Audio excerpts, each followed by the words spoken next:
Is there a prompt? There are 6 emergency exits. Hello, everybody. This is Ron, your captain speaking. We are currently 30,000 feet in the air, and we haven't even left the airport. We just lit the joint. Just kidding, a little pilot humor there. We like to have fun. Our destination today is Casablanca, Morocco. So everyone, sit back, fasten your seatbelts, and prepare for takeoff. We will be arriving in 6 hours. 7-footers gang, what's up? You know what it is. It is Jarod and Jenna here, and man, I know I say it every week, but the dang headlines, they're hot. They're really hot this week, Jarod. Yeah, it's wild, right? Like, I mean, there's so much going on. We're gonna get into it. All-star people, Yep. Dating each other, becoming Instagram official, like all kinds of craziness happening in these streets. Man, I'm not going to spoil it for anybody, but Jarod, I was freaking out over this weekend. Okay? I mean, the tea is just as hot. And you know how I know that we are doing just great things? Because we've started our new famous gossip segment that we have yet to name. Before I'm seeing, hence, like today, friends of the podcast, but Jalen and Jacoby did an entire segment on couples, and I was like, "Oh, see, okay. that's the tea. We're influencing. That's the tea. People want to know, and we're talking about it. Let's make it happen, man. Let's do it. Let's make it happen, because we really got to talk about Draymond Green and him sounding off on the NBA's double standard rules when it comes to its treatment of players and certain situations that they're in when it comes to trading and things like that. Long story short, he opens up in the post-game presser on the 15th, and he goes off about Andre Drummond. Now, the news just broke, as you guys probably heard, that the Cavs are sitting him out while they figure out trade talks and destinations for him. Rumors of Toronto, we'll get to it. But Draymond Green goes off, talking about the double standards, brings up James Harden, the way he exited Houston, said that he was, what was the word, castrated?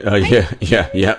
I mean, dang, Draymond went off, okay? This dialogue had everything from calling out the league with the way they're handling Andre Drummond's situation to protecting the players. And he really said that it's been bothering them, and how when James Harden asked for a trade, he was dragged through the mud, but then you have certain players who don't get the same treatment. I mean, there's so many situations. He even went as far back as to name DeMarcus Cousins and Harrison Barnes when he got pulled off the bench and found out that he was traded in a headline pregame. So long story short, he goes into that the players look like the bad guys, and they're on the chopping block, and they look like the problematic cancer he used player in the locker room when they decide to speak out. But really, he's calling on the league for protection for the players. I need to know your thoughts and where you fall on this spectrum, because I truly do, and I'll bounce back and forth with you on this, but on a real note, I do understand so much of what he's saying, and I do agree with it. However, there are contractual obligations that most of these terrible front offices are terrible with negotiating, but once you sign that, they got to follow through. So it gets dicey. Talk to me about it, because I know you're ready. Yeah, I mean, look, first of all, Draymond is always a great quote, especially when he sounds off like he did last night. I mean, it was wonderful, right? Look. It was good. For sure. And there's a lot of truth to what Draymond's saying. I mean, what we're actually talking about here is perception, right? And the thing is that when there are demands for trades and things of that nature, it never happens the way in which fans think it happens, right? For example, James Harden didn't just all of a sudden say, okay, I'm not going to training camp.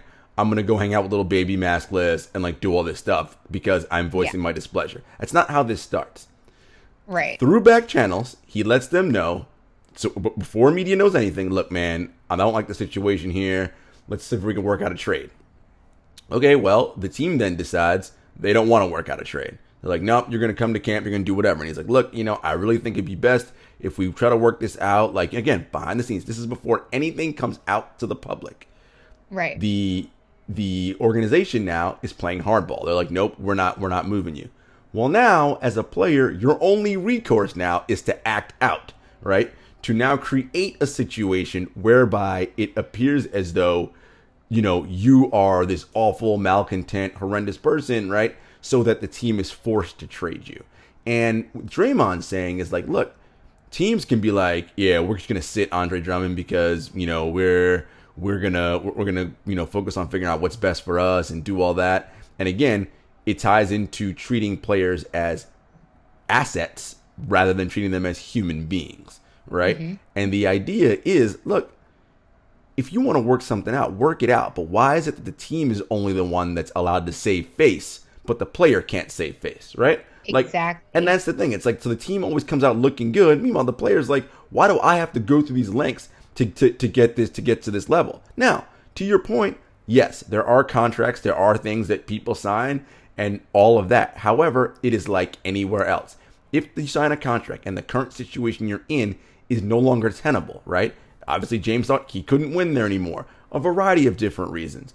Hey, I should be able to say, again, behind closed doors to management, I don't think this partnership is working out anymore. Let's see what we can do to work out a trade, right? That's fair enough. When you're the face, you're supposed to be the face. No doubt. That gives you that kind of ability to do that. The team wants to play hardball? No, right? Whatever. And then it sullies the player's reputation. And then Draymond went on to also say, the player is the one who gets looked at a cancer, or when they want to move a guy, it didn't work out, because XYZ is wrong with the player. And Jenna, you and I always, I've always said this, man, player development and all these things isn't a one-way street.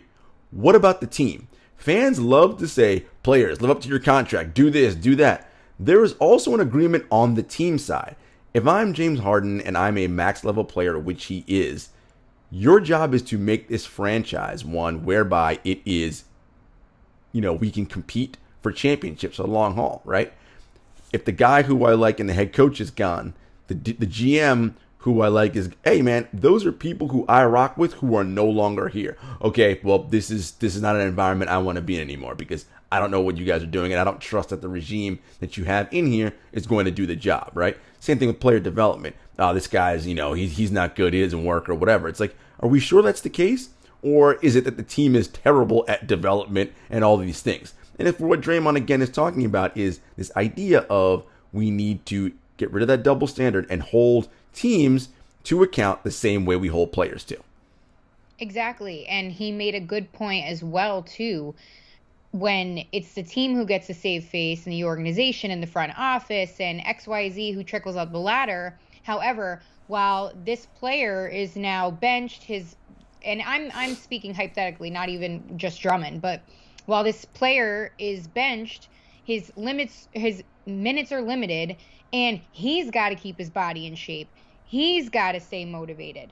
So where is the line? And that's where it blurs, and that's where I believe that, I'm all about player empowerment and things of that nature. And again, I'm glad you brought that up too with the James Harden situation. Don't get me wrong. Did he get flack more because his name is James Harden? Absolutely. For sure. However, you can't go party maskless with the baby and the baby, whatever little baby, whatever baby he partied with, it was maskless. Whatever baby. So literally, the way he handled it was controversial. But anyway, that's old news at this point. But yeah, I think they're going to really have to sit down and address this, and Adam Silver is going to have to come out and probably give some type of reaction or statement. You think? He might. Adam might. Look, the thing is, again, we talk about players working hard and doing everything they can to be at the best of their ability. The same should be required of these organizations and franchises. And let's be honest, there's only a handful of organizations that do that. Most of these franchises and organizations stink.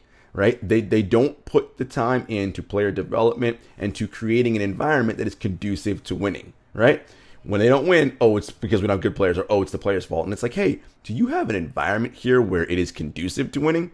I'm not going to get into a franchise that is in the, in the city that I'm in right now. Although things are turning around, and we'll talk about them later. But it's, it's the same idea, right? Like, how is it that you are blaming the players when, what is this organization you have? What are you guys doing here? Are you making this an environment conducive for success? And the same thing is happening in Detroit with Griffin.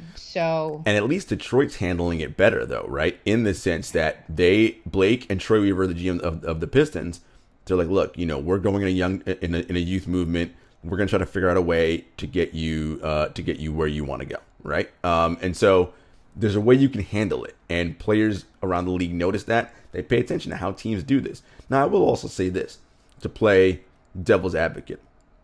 Draymond is also a smart dude. Could he perhaps be like, oh, if Andre Drummond's on the buyout market, maybe we grab him, and just putting that out there as a little aside. Gotta love these kind of subliminal messages. Like, it's like when a celebrity posts something on Instagram, like, I'm feeling lonely today, wish somebody would come cuddle. That's kind of like that, but it's a sports world. You know what I'm saying? Oh, man. I just love when our worlds collide.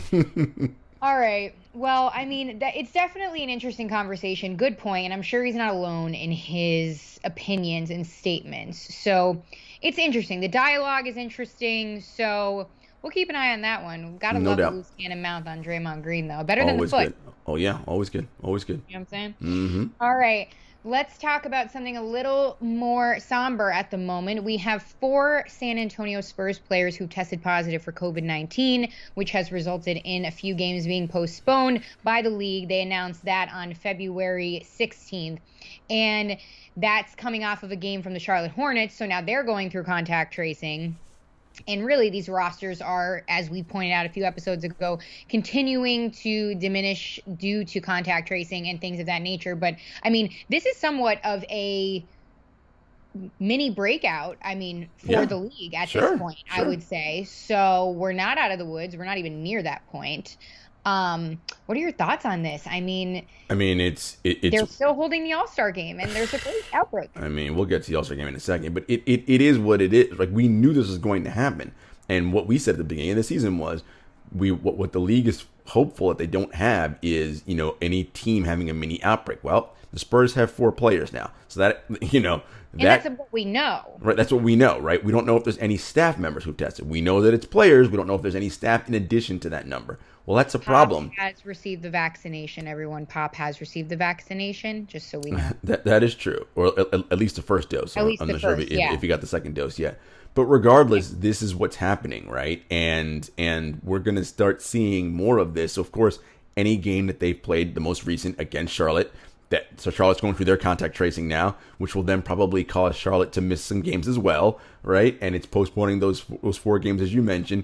This is what we knew was going to happen. And again, having an All-Star game, the league is probably looking at it like, look, we already have these situations. What's one more game going to do? Well, we hope there's no mini outbreak that happens, amongst the players at the All-Star game, because now these are the best players in the league. And then we have a whole other set of issues. So it's unfortunate, and the league is really doing the only thing they can do at this scenario, right? Obviously, they could have not played basketball, period, right? That could have been something. But since they've already decided to have a season, this is all they could do. And this is where we are. So you got to contact trace, postpone until you figure, and until you have the requisite number of players. You make sure that those players do their testing negative. They have their days of quarantine. And when they return enough negative tests in a row, then they can come back. But this is what this season is going to be like. It's going to be constant stops and starts and interruptions for teams. And it's going to be a real challenge. The teams that limit the most games lost or players lost due to COVID, somehow we're going to figure out some kind of advantage, I would say. Right. And it's also going to be interesting in a lot of developments in the next few months, weeks, because, we have Dr. Fauci coming out saying that, estimating that April should be open season for the vaccines. So, we have places like Madison Square Garden and Barclays Center opening up on February 23rd for 10% capacity. So that's 2,000 people in the garden. Yeah, which, by the way, they're going to give them PCR tests or rapid tests or whatever, but those aren't always 100% accurate, right? And again, you can test negative and still have it, right? Because who knows what you came into contact with before you came into the arena. There's so many different things. So this is, look, we know where this is going, folks. We know. This isn't the end of this. Jarod, I love it. Never changing your stance. Always saying true blue to the opinion. I love it. And if you don't know that, go check out last week's episode, man. It was a good one. Well, I was dying at our one clip that I cut it perfectly. It was like, Jarod, why because that money, baby. And then we just like dance. Oh my God, so funny. You need the dollars, And man. It's about them dollars. that's right. And I'm bringing that up because that's what we were talking about last week, guys. The league is still going forth with its plan to hold an all-star game in Atlanta and have these guys fly down. And Hawks are hosting it, but now we have a new development. We have Atlanta Mayor Keisha Lance Bottoms, who issued a statement today saying that under normal circumstances, they'd be grateful to have Atlanta host the NBA All-Star Game. But however, she called it not a typical year, which, hello, no, of course. And she shared her concerns for the public and the health and safety of everybody with the NBA as well as the Hawks. So they are all apparently in agreement, she said, that this is a, quote, made-for-TV event only, which means they're really not having partying. I mean, they're saying not to party down in Atlanta. They're warning bars, clubs, everything of that nature to kind of really be mindful of their partying during that weekend. And I don't know. I mean, do you think that this statement is going to really stop the flow of NBA All-Star madness? Jenna, we have been to All-Star Weekend before. What is All-Star Weekend like? Forget about the basketball part. I mean, all the other stuff. It's vacation, baby. There are, shall we say, a throng of imports and various types that come in for the weekend to enjoy themselves and have a good time. By the way, I want to be clear. No shade. Do you enjoy? You think that, and again, Mayor Bottoms of Atlanta, I appreciate her saying that. In a city that already, before the All-Star game is even there, is already having club weekends and doing all kinds. You think they're going to all of a sudden not do it because of All-Star? Yeah, I don't think so. Unless there are actual consequences, like if you do XYZ, your club will be shut down. We're going to close your doors, take away whatever your liquor license, which I'm sure you can't do legally or whatever. Unless there are those things, I don't know how this is going to stop this from happening. Atlanta is already an open city right now. People are already wilding down there, and there is no All-Star game. So what's going to happen when the All-Star game gets there? They're going to be more people down there wilding. Atlanta's been wilding, as you pointed out. And let's be real. I mean, it's not like they're hosting it in Indianapolis or wherever else they were supposed to have it. You might as well have it there so nobody goes. Right. No, it's Atlanta. But it's chilly.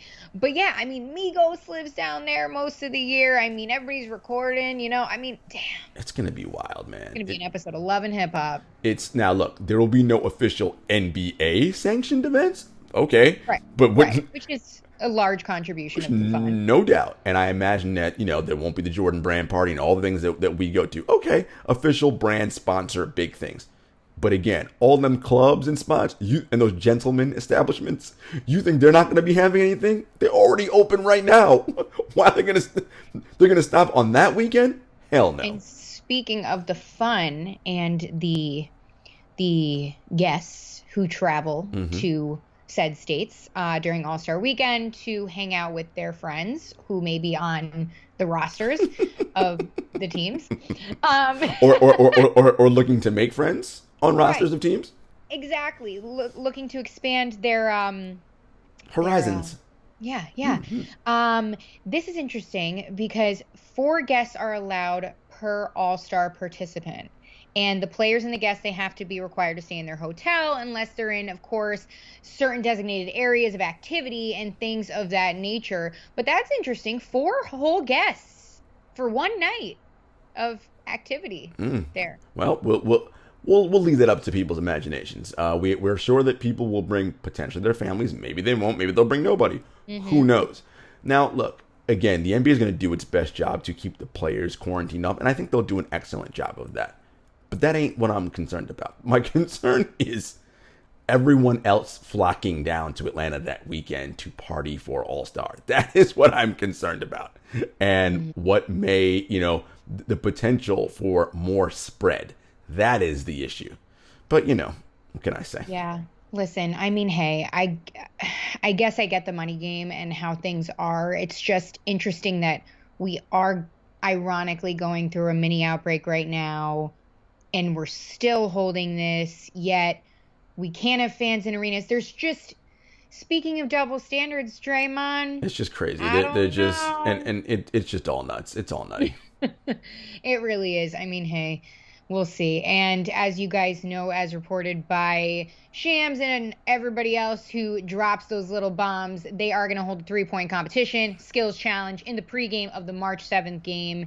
And then that will be obviously in Atlanta. Hawks are hosting. So tune in for the made for TV only event. Thank you, Keisha Lance Bottoms, for that. I mean, statement. people, be smart. Just keep your ass at home. Like, don't go down there. Like, what? Just don't. It's not a good idea.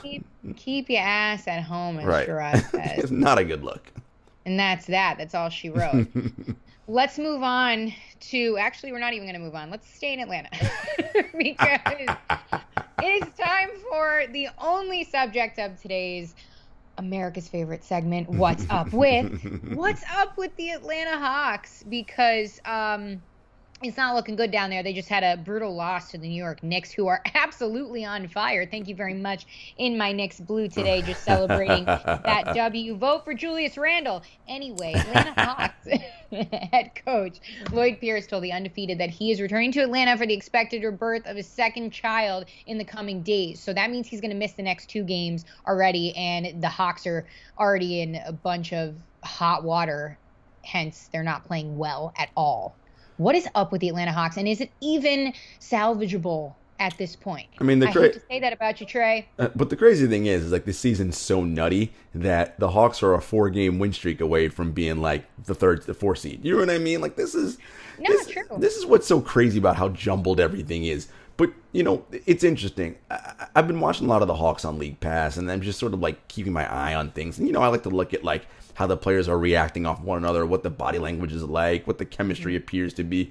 It's tough when you're not in the arena to see it, but you do your best that you can, you know, to watch it. Look, Atlanta right now is down to 16th in the league in points per 100 possessions, which with the firepower they have on that team, that doesn't sound right. Especially with Trae Young alone. Exactly. And it's interesting, you know, ESPN's Jackie McMullen, the great Jackie McMullen, did a great piece on Trae Young and sort of his evolution and you know how he got to be where he is.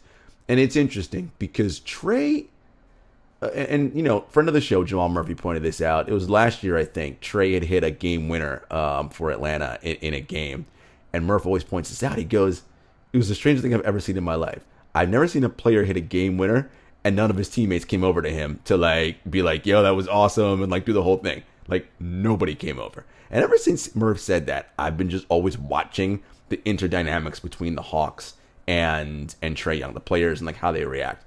And it's interesting. So much of Trae and like who he is came through in Jackie's article. I'm gonna look at a couple quotes. So as part of the piece, Jackie interviewed his father, Rayford Young, who played college basketball at Texas Tech. And he said, "My son is no angel. He does rub a lot of people the wrong way, including guys he plays with." I was like, interesting. And he goes on to say, "But sometimes all that confidence hits people wrong. So how are you going to be that way without putting people off? He's going to have to work on that forever." And I thought that was so interesting, especially coming from his dad, right? Like, because again, like his dad knows him, obviously, arguably the best, like is so in tune with him. And there's something about when I watch Trae that seems like, you know, his teammates, it isn't a, and it's, I hate to make this comparison because people always do it. And I don't mean it in the play style, but I mean in the leadership style. And even that's kind of fraught. It isn't how, when players play with Steph, like how they react, right? Like those dudes like want to like run through a brick wall for Steph and like, and with Trae, that isn't what it is, right? No, they don't view him in that way. They don't seem like they want to rock with him. Now, to be fair to Trae Young, he's also young, right? He's not Steph Curry. Steph Curry's a 32-year-old grown man in this league, right? Who's accomplished a lot, and that's also Steph's personality and leadership style. Steph is an infused with fun and put my arm around you and rally everybody kind of guy. Trae is from that Kobe Bryant school of leadership, and it's interesting because he does reference it in the piece. He talks about a time where he's talking to the late Kobe Bryant, and he said, you know, the Black Mamba told him there are two types of players, lions and sheep. Be a lion. And look, that's all well and good. And I understand that perspective and that mindset. But when you're a young guy and you're on a team with a lot of other young players who are, the whole point of the Hawks is you got these guys on around the same timetable. They're going to grow together. Eventually, someone's going to be the lead, obviously. And it looks like Trey's the guy. But you kind of want to grow and bring these guys up along together with you, right? That's the idea. That's what's going to lead to, I think, productive, good basketball. This idea of sort of, browbeating your teammates and not being in a situation where you're promoting harmony and togetherness, particularly when it's a lot of other young guys, because what are they all fighting for? All these guys are fighting for their next contract, right? That big one. And because they all want to establish themselves in the league. And so if you have one guy like Trey dominating and not like making it seem as though I need you guys, this is problematic, right? At least in the way in which he's doing it, right? It's coming off in a manner that is abrasive. And again, I want to be fair. There are multiple ways to lead, right? Kobe clearly led in his way, and it worked, right? Jordan led in his way, and it worked, right? Now, if we were to ask those teammates, how much fun did you have playing with those guys? I'm going to say none of them are going to say they had a lot of fun. As soon as you said that, the old footage of Kobe just ripping them in Lakers practice, like, F this, F that. And I understand that sometimes that is what it elicits, right? But ultimately, if your goal is you can either do I'm going to drag you along with me, right? And that was Jordan and that was Kobe. Or it's the Steph model, let me see if we can do this as a group and let me lift you guys all up together with me. I think the latter has more of a chance for more sustained success because Jordan and Kobe could do that because they had the ability to get away with that because they could drag it because they were that good. I don't think Trey is that good, right? In terms of at their level to drag people along in that manner. And so this is a very interesting dynamic going on down in Atlanta. I love that you brought that up. I'm going to have to really read that piece by Jackie in depth because that quote is so interesting about what Trey's dad said. Mm-hmm. And I think that it also comes to, and this is, again, pulling the human aspect out of it, which we love to do here on this podcast. I mean, like you brought up, Steph, the way he's a leader, the things that Kobe and Jordan did. I mean, Jordan was just, stone cold. Oh, he was brutal. But Kobe embraced these types of roles later on in his career, later on in his life. So I just think that Trey's just really not there at that point either, too. I mean, he's, 24, 25? Yeah, I mean, not even, I know, he's not even that old. Right. And it's just at a point where, don't get me wrong, there's different leaders and different things in that aspect. And different styles, no doubt. He's still just developing, maybe maturely. He's 22. I mean, he's 22. 22? I mean, he's a baby. He's so young. Oh, my God. But again, if the goal is Atlanta, we want to go to the playoffs, and we want to, because that's the goal. And guess what? They're talented enough to do that. But you got to find a way to get on the same page with your teammates. And we heard about the dust up that happened in that film session with John Collins, and it's interesting because Collins was quoted in the piece, and they both have since talked about it. And they said, "Look, that's the relationship that we have, that we can talk frankly and honestly." And again, there are certain people who the abrasive, direct style, that is how they operate. Jimmy Butler is one, right? And again, that works for some people. That may not work for everybody. And I think it's interesting. One of the last quotes I'll leave you with from the piece, Trey says, "I've always carried this chip on my shoulder. It's going to stay there until I'm done playing. People might as well get used to it." And so it's this idea because he's always been a small guy. And so he has that, like, I've got to put, and that's fine. But again, Trey, if your ultimate desire is to win, you can't do it by yourself. You're going to need, nobody in this league wins on their own. Nobody. You need help. And if it's going to behoove you to be a different type of leader, you're going to have to learn that so that you get your teammates and guys you play with to want to play with you, right? To be in that quote unquote foxhole with you, right? Because his dad even said it even rubs guys he plays with the wrong way. Well, that's a problem, right? Like ultimately, right? You listen, guys don't have to be best friends and hang out, and that's not what it has to be. But there's got to be some level of when you get on the court, you can't be like, I effing hate this dude, right? Like that is not going to be conducive for winning. Reminds me of Russ. I ain't got no friends when the game's playing. I don't got no friends. And that's it. But Russ is a good teammate, though, right? Like his guys love playing with him, right? So I'm not gonna lie, I really haven't heard anybody say that they did not like to play with Russell Westbrook, right. And I only point that out randomly because you do see his attitude sometimes and the way he operates, and it's like, wow. But he's one of those guys that as soon as he walks off the court, it's just he turns it on, you know. Right. Love it. And that's the ability that we talked about last episode, shameless plug, about these athletes that have that ability. And no doubt. James.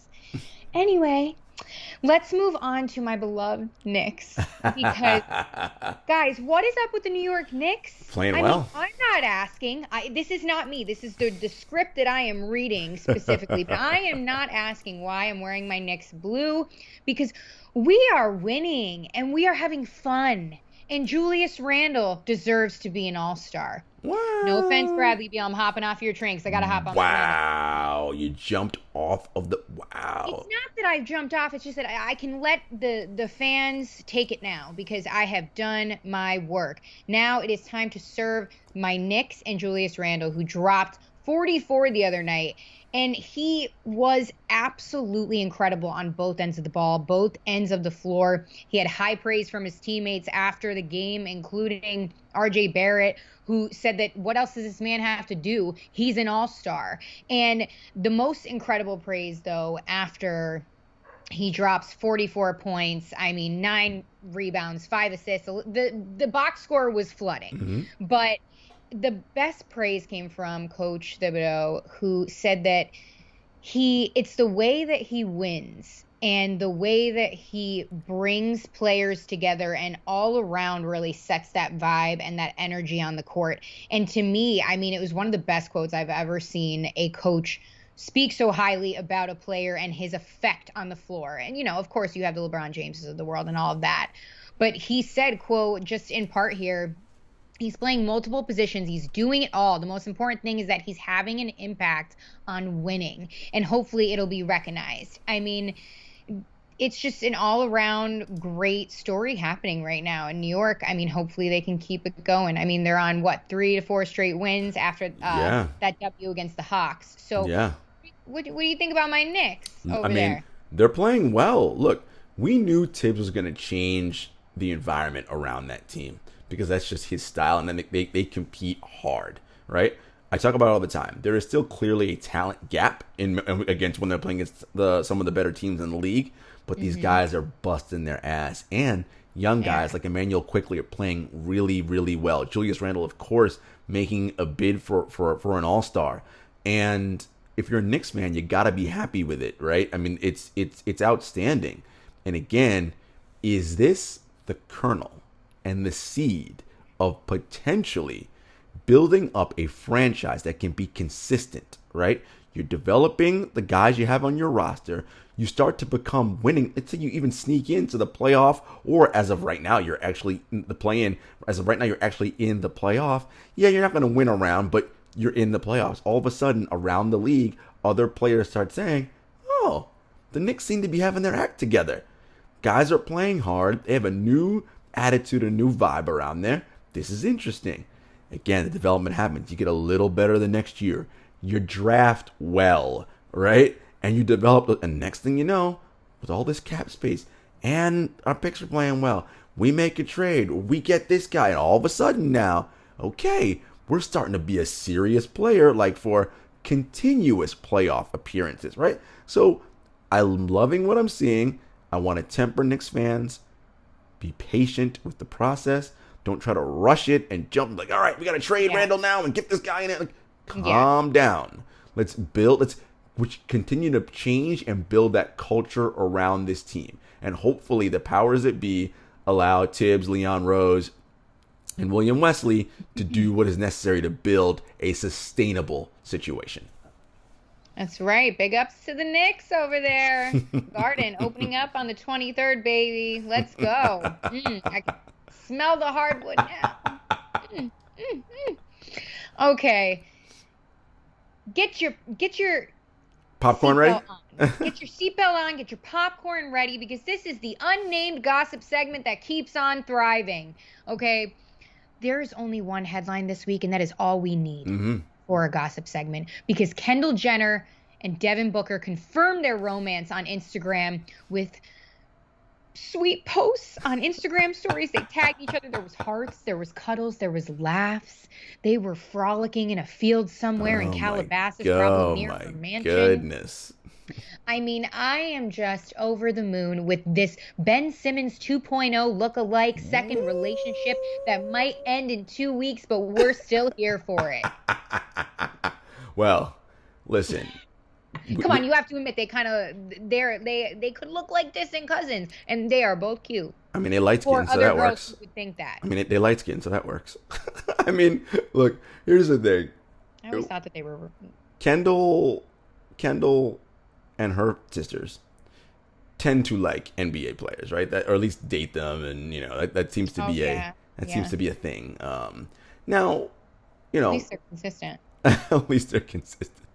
So recently, no, I love them. No shade. Ben Simmons, who is Kendall's ex-boo, was playing Phoenix, and in that particular game, Devin Booker hit a deep three right on Ben Simmons. And again, Book had 36 points. The game also that the Phoenix Suns won. Do you think during that sort of like moment, there was a little bit of trash talk going on from Book, perhaps about Kendall? I'm not saying it didn't happen. I'm not saying it did. I'm just... Here's how I would do it. I mean, if I was Devin Booker and I had that wet of a three, and knowing that I'm shooting it over Ben Simmons, who doesn't. What would you say? I'd be like, drain it, and then be like, yo, I got your girl. That's it. Just quick. I got your girl. No, I'm taking care of your girl. Wow. You know what I'm saying? Savage. No. I take it back. This is gonna be. I would drain the three in his face, and I'd be like, Kendall says she likes AZ better than PA. Kendall said it's cold down in PA. I need to stop. I'm the worst. Wow. These are all jokes. All jokes. I mean, but you, if it were you would definitely talk some trash, is what you're saying. Oh, yeah. Especially if, like I said, look at the dynamic. No offense to Ben Simmons, who dropped a career-high 44 that night, all right? The man is well, no, the other night against Utah. Last night against Utah, but whatever, yeah. Yeah. However, I'm playfully shading him in the fact that Devin Booker has such a wet jumper, and then, like, once he drains it and he looks at him, he's like, it's warm down in AZ. KJ likes it in the AZ. KJ. What if he calls her KJ? Oh, God. He probably calls her Kenny. You know what? Yeah. Really quick fun fact. He probably does call her Kenny. Oh. Okay. Really quick fun fact, though. I think I told you this before, but I once ran into Kendall Jenner at a Sixers game. Ooh. Backstage, hanging out with my after hours crew. None of the players. This is strictly business. This is all front office friends of mine.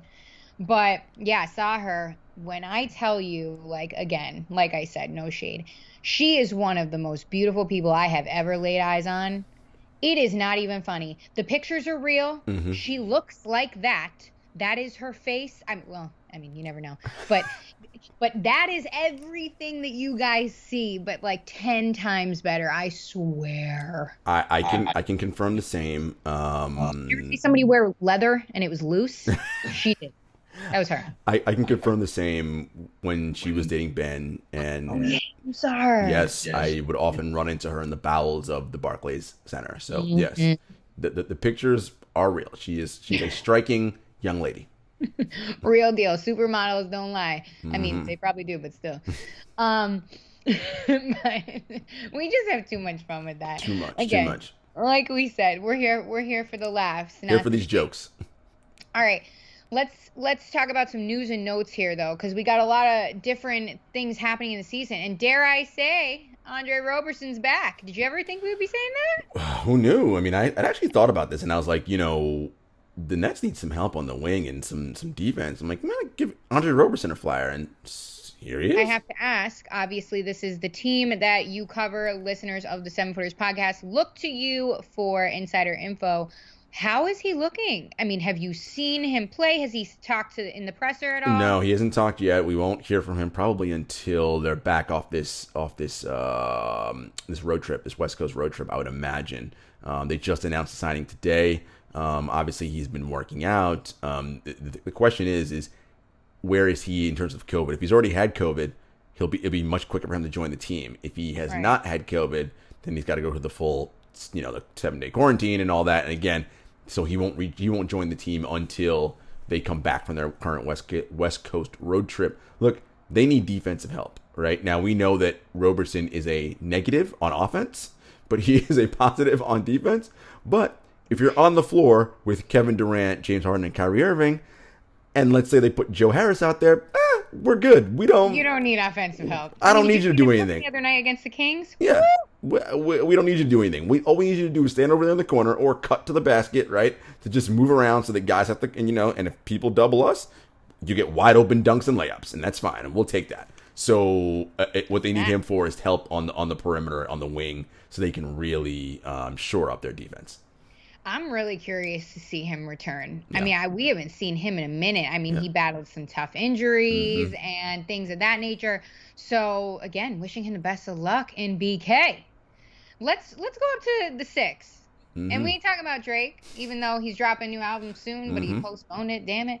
But let's talk about Andre Drummond again, our guy Andre Drummond. Now, we told you guys that there's some drama happening in Cleveland because he came out in street clothes against the Warriors the other night, and they were saying they're going to limit his minutes, not really playing because they're looking to trade him. Okay, well, you're on a team that sucks anyway, no offense. So now I mean, come on, get free Kevin Love too. Anyway, but they're talking about trades and sources happening and saying that he might be going to the 6. What do you know, and how does he fit in? Well, I think what that stems from is that the Raptors are so far disappointed with Aaron Baines and what they've gotten out of him. That was a replacement for Marc Gasol, and Baines is just not living up to what they need him to do. Drummond would be a step up, but the question is, look, does Drummond know what his role is, right? Like defense, rebounding, putbacks, right? Like we ain't running offense through you, my guy. Like that ain't what this is. But does he think that? No, I'm an offensive option. That's going to be the question. It's interesting. I don't know that Masai's going to do it, but we'll see. Interesting. Gotta love Masai too. He's a good dude up there. So if it's going to be a move, he's going to put a lot of thought behind that. No doubt. Speaking of moves, let's talk about Blake Griffin and if he's going to stay in Detroit. Right now, they're talking apparently about his future and kind of weighing out different options, buyouts, trades, what they can do with the former NBA All-Star. I mean, let's not forget about the greatness of Blake Griffin before he took a little bit of a pause here. So what's going on? I mean, 6-time NBA All-Star, not that matters according to the other accolades that this guy has, but I mean, what's happening in Detroit? Do you think you see a future with him in Detroit still? No. Look, Detroit's clearly going with a youth movement, right? On GM Troy, where we talked about at the top of the show, they are going in a different direction, and Blake Griffin will not be a part of what they want to do there because they're doing a full-on rebuild. And Blake's had the injury history. He's not playing that well this season. The question is Blake done, or does he have a little bit something left in the tank? And if he goes to a contender or a playoff team, will that change things? So I think they're going to work out and try to figure out what is the best situation, obviously for themselves as an organization, and can they get Blake somewhere? And I respect Troy Weaver as a GM. I think he'll do the right thing for the Pistons, but also doing right by Blake, who again was traded there from LA after signing that massive contract extension. So it'll be interesting to see what happens. I'm not sure what Blake's got left in the tank. I'm really not. It'll be interesting to see if a change of environment changes anything. But I expect this to be handled well, and they're going to do their best to figure out whether it's a buyout or a trade. Right. It seems pretty simmered down over there in Detroit compared to other the challenge, of course, is that contract, right? And what's the salary match to come back with it, right? That it's there's not many. I mean, there's always a contract can always be traded, so that isn't the issue. The issue is what they're bringing back in return. Right, right. Okay, well, we'll have to keep an eye on that one. Let's go to LA because we got to talk about a little bit of a scare with Anthony Davis and his Achilles. He's resting right now for a few weeks, but an MRI came back that there was no rupture in his Achilles, thank God. But he's been irritating it a little bit. They found some swelling, so they're going to pull back on him. I mean, again, it's February. I know we're not saying that it's early at this point, but right now they're resting the big guy. But what are your thoughts on this one? Do you think that, are you worried about this a little bit? And what does this mean for LeBron James? Well, I'm worried in general about not just Anthony Davis, but all the players right now. I mean, the injury bug is kind of starting to creep up on us. Kevin Durant sitting out right now 2 games for a mild hamstring strain. You know, the team doesn't think it's serious. They think it's going to be short term, but still, again, this schedule is insane. These guys are literally playing every other night. Like, that is a lot of basketball. And when you're playing that high level basketball, it wears on the joints. And again, we talked about this when we, at the beginning of the season.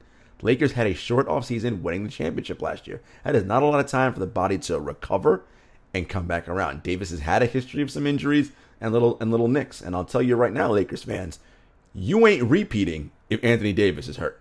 Right? As great as LeBron is, he can't win a championship with just him and whoever else is on that roster, right? With, KCP and Kuzma and Alex Caruso. Like, as much as, and Montrezl Harrell, as much as those guys are nice and like good pieces, you need Anthony Davis if you're trying to win a back-to-back title here. So they're being smart about this and having him rest. I think that's the best case scenario.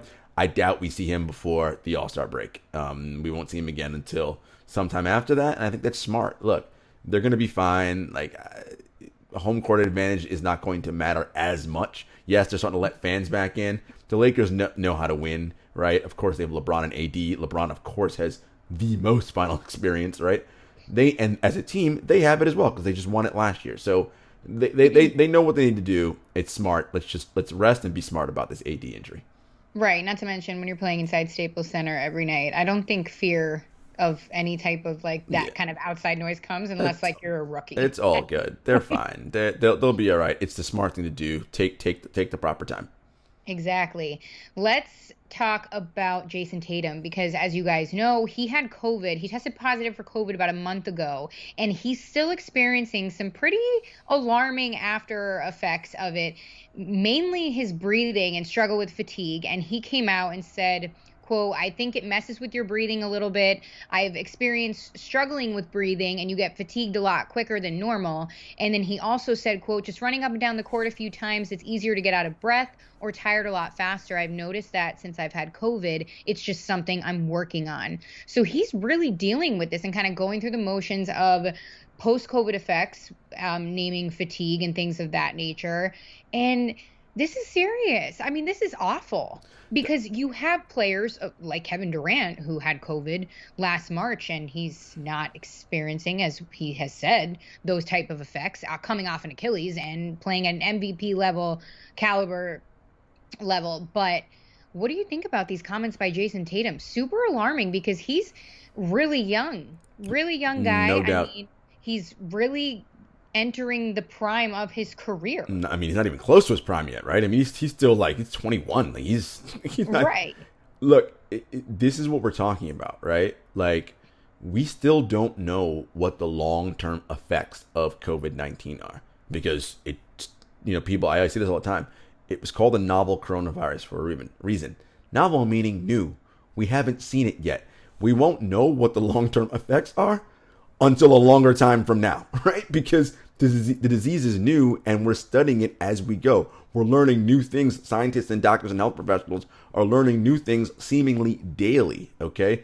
It was first thought, if you're young and healthy, not a problem. Well, that's clearly not true, right? Because we've actually had younger people, not pro athletes, but college athletes die, right? So look, it is scary and we don't know, and particularly with professional athletes who are already at opposite end of the spectrum, right? If you look at a bell curve, right, all of us fit somewhere inside the bell. These guys are at the far extreme right of elite, right? And so they already have larger limbs, right? More muscle to all different kinds of things that in normal life, sans a pandemic, right? They have other issues that they have to deal with in life as it relates to their health because they're such large people, right? Now you add this on top of that? I don't know what it means. The thing is, we don't know, right? And we have no idea. So, look, the Celtics are going to, I'm sure, do as the best that they can and monitor everything closely. Tatum's going to monitor this closely. And, we're just going to have to, honestly, wait and see how this all plays out. Right. I mean, I'm very, very interested in following this particular story just because he's one of the first, if not the first player to come out and really speak about real impactful after effects of COVID-19, specifically with breathing, which is obviously essential when he said you're running up and down the court at such a fast-paced, full-speed level, night in and night out, and especially with this packed schedule. So hopefully he's feeling better very soon. And the other thing I'll say about that too, Jen, is we do know that one of the things that happens, as Tatum mentioned, is breathing. And we do know that it looks like loss of some percentage of lung capacity, right, is also a possible effect, a long-term effect of COVID. If you're an athlete in an aerobic sport like basketball and you're in the NBA, and let's just say you lose 1% of lung functionality, that's enough to make a huge difference at that level, right? And that's what, again, the average person doesn't understand. Like, these are finely tuned athletic specimens, people. Again, any slight a 1% reduction in lung functionality, 2%, 3%, that could be a career like that. And that's what people don't understand and can't wrap their brains around. So yeah, it's worth paying attention to. Serious stuff. All right. Last but not least, let's go to the Timber Puppies, Minnesota Timberwolves, okay? Because they've been balling out, all right? But now it's not looking good, potentially, because they are going to be without D'Angelo Russell for he'll be evaluated, as we always point out, in 4 to 6 weeks after having arthroscopic surgery on his left knee to remove a small, loose body. Typical surgery amongst players, however, like we always point out, still surgery. So, there's going to be a rehab process within this. It is, again, like I said, a lighter surgery, more routine, I guess you would say, as opposed to certain things. However, still surgery. So, what's going on? What do you think the loss of D'Lo is going to mean for the Timber Puppies? Timber Puppies are heading for the lottery anyway, so they stay in the lottery. Let's just call it what it is. The problem you have, though, as the Timber Puppies is you want to evaluate that roster, right? And allegedly, the two cornerstone pieces are D'Lo and Cat. Those two have played, 10 minutes of court time together? Not a lot. So how are you going to properly evaluate your roster when they're not available? 6 weeks for him. Cat's just coming back from COVID. Some franchises, for whatever reason, things just continue to just go poorly for them, and this is just where Minnesota is right now. If you're a Timberwolves fan, all I can say is I feel sorry for you. I'm sorry that this is what you have to subject yourself to, because I don't know when it's going to get better. I don't see a light at the end of the proverbial tunnel here. I just don't. I think this is just who you are as a franchise, and it's sad because there's talent there. It's just I don't know. Oh yeah, and you got Cat coming off COVID too, so he's still getting his feet wet a little bit after some time off. So, hey, the NBA is a very weird, interesting place right now. This is a weird season. It's a weird season, and it's going to continue to be weird. Heck yeah, it is, and we are going to continue to roll with the weird punches here because, guys, we are sticking with you week in and week out with new episodes, and you got to hang out with us. Come back, stick with us, hang with us, subscribe, Jarod, you guys know where to find us. Apple Podcasts, Spotify, YouTube. We are on Twitter at 7footerspod. We're on Instagram at 7footerspodcast, at JS Hector, at Jenna Lemon Selly. You know what's up, but we'll see you guys next time. Peace. Spent